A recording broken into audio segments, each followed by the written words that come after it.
violence. According to the National Coalition Against Domestic Abuse, on a typical day, Arkansas abuse hotlines get over 20,000 calls every day. My name is Shillcutt, and I'm a Speech 1300 student, and I have spent more than 10 hours volunteering at the Women and Children's First shelter in Arkansas, or in Little Rock, Arkansas. And I've created personal relationships with many of the women and children that are there seeking help.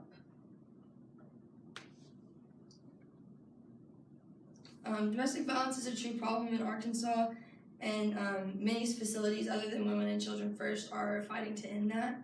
I'm going to discuss my service and what I did, 2 communication concepts, 1 communication principle, and 2 civil and ethical implications.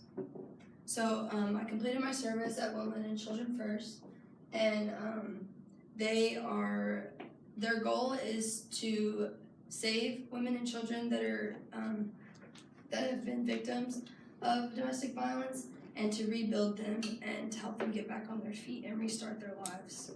So the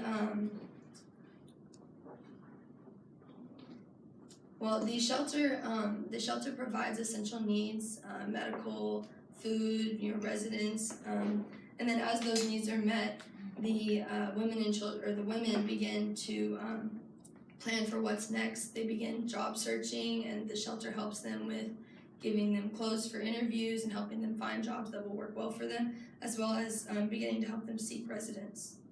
I was first involved at the shelter through Chi Omega, my fraternity, and we volunteered at a Halloween party and hosted it for them. And we served food, we gave out candy, we helped play with games, we helped dress the children in their costumes, helped them pick them out from a room of all donated items.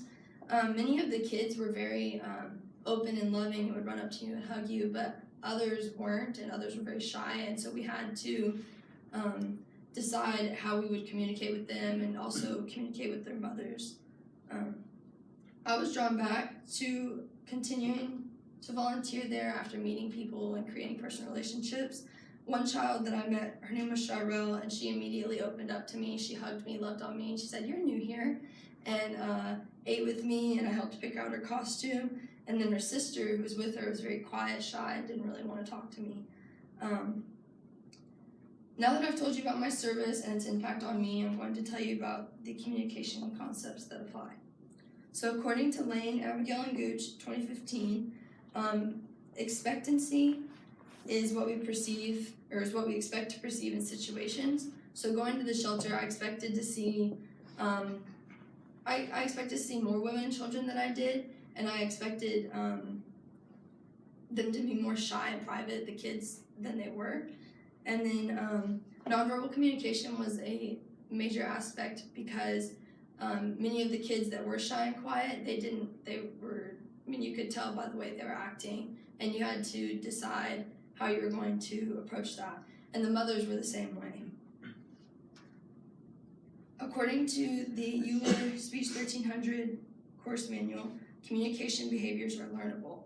So like I said, many of these kids are young, and they're not sure how to communicate with you, especially if they're shy and nervous about meeting you. And so as they get older and as they go through new experiences and are going to school and such, they will learn how to communicate more effectively with people that they're unfamiliar with. Now I'm going to tell you about 2 civil and ethical implications that apply to my service. I think the major one that applies is trustworthiness, because when you go and volunteer at a shelter like this, you aren't allowed to talk about who you see. If you see them outside of the shelter, you can't speak to them, and if you do, you can't speak anything about how you know them. And so these women trust you when you come in to meet their children, and trust you not to speak about it after the fact. Also, my second implication is respect. Respect is actively listening and showing regard for others' thoughts, opinions, and views. So many of the mothers were very protective of their children, as they should be, and so some of them didn't want you to fix their plate for them, and some of them didn't want you to hold their kids, and you just have to respect that and respect that they don't want you to be involved in that way. In conclusion, Domestic violence is a real problem, and it affects more people than you realize. And so many other, Women and Children First and other facilities around Little Rock and around the state are working to help people and help them rebuild their lives and get away from that life that they were living in abuse. Volunteering here made me much more aware of how prevalent this issue is, and also the communication aspects that are involved when you have to work with and talk to people that aren't necessarily normal, people that have gone through different experiences that you haven't gone through.